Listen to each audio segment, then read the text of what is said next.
David Grissom right here at Kpft Houston, of course, tonight over at Under the Volcano. Just gave out a pair of tickets to good old Bill. Thanks for calling in and picking up those tickets for the show tonight. Starts promptly at 8. Don't be late.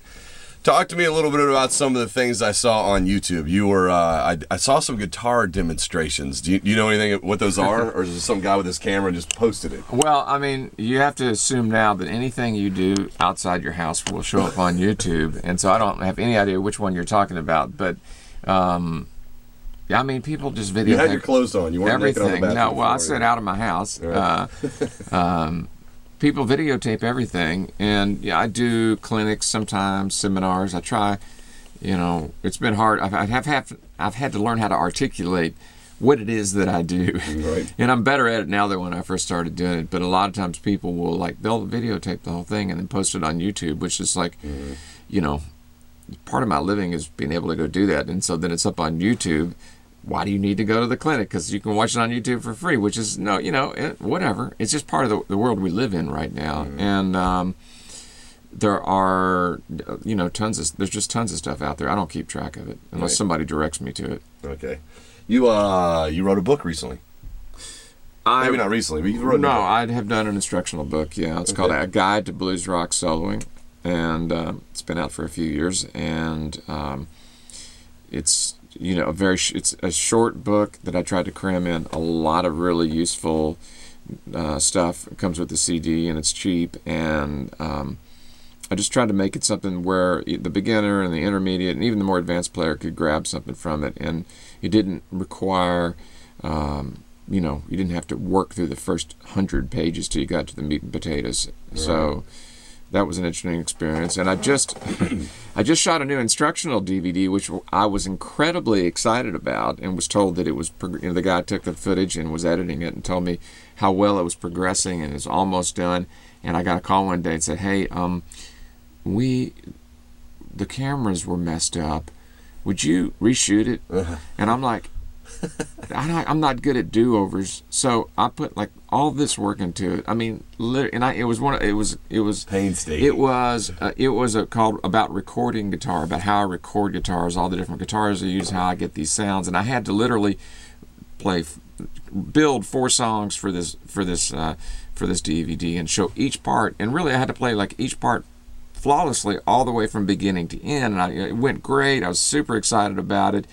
And I get that, and I said, "You got to be kidding me! Really, you're joking!" And I almost came. It was like the most about the. I don't lose my temper very often, but it was about as bad as I've been in a long time. And I said, "Send me a sample. Surely you can fix this."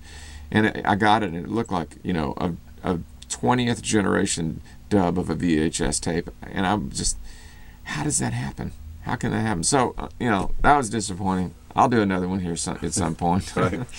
Let me ask you this. We were just talking about your other book. What about the book 30 Years, my 30 Years in the Texas Music Scene? Because you've got some amazing stories to tell. Have you ever thought about that, or has anyone ever asked you to write a book about your experiences and your stories? No, they haven't, and I'm sort of hopeful that my best stories are yet to come. So maybe when if I make it to Willie's age, that's when the tell-all book will come out. Maybe so, yeah. Because I know where a lot of the dead bodies are found. I know a few of them, yeah. A couple of really good ones. So you'd have to wait and then die and then have the book come out, I guess. Maybe. All right. Maybe. All right.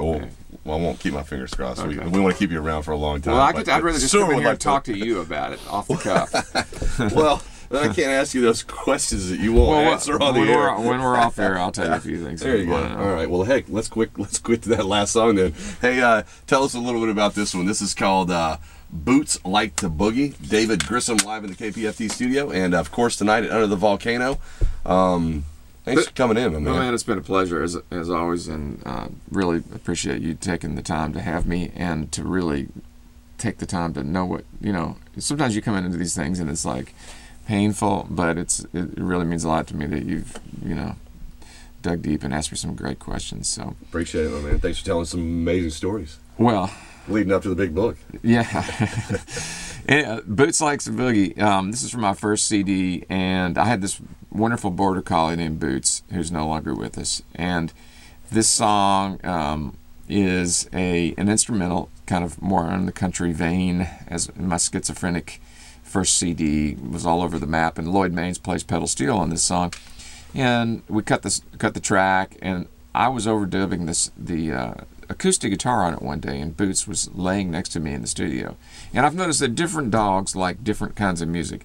I had a golden retriever who loved Albert King. I mean, she would, her name was Katie, and she would almost howl every time Albert King came on. And there's a song on that record called Mr. Quincy, who's my dog now, Quincy. He kind of liked that sort of vibe. But Boots liked what we call the train beat. And I was overdubbing the acoustic guitar, and there's a stop at the end of the song. You'll hear it in the song. And right at that stop, Boots barked. And I thought, this is absolutely perfect. And I didn't have a name for the song yet. And then by the time the record came out, Boots was gone. And I thought, perfect. You left it. Did you leave the bark? The bark is in there, man. You'll hear it. All right. There it is. Boots Like the Boogie, David Grissom. This comes off of his first CD, Loud Music, and that's still in print. You'll have copies available for purchase this evening. Yeah. Got Way Down Deep. I got them all. And what about the instructional video and book? You got those with you? No, I don't bring those. All right. I got to do that online. Yeah. All right. Yeah. What's your website? DavidGrissom.com. Fantastic. Great to see you, my man. Have a great time tonight with the full band over at Under the Volcano. Once again, starts promptly at 8 o'clock. And don't forget, you'll be over at iFest this year. I will. Downtown Houston, April 20th. I believe so, yeah. It should be great. I hope the best for you this year, and keep us posted on the new release. And we'll be waiting for the new one from Buddy Guy also. Yeah, it should be good. Thanks, man. Hey, anytime. Oh, I forgot she barked at the beginning. Too. Yeah, There it was. They're like, wow, that came.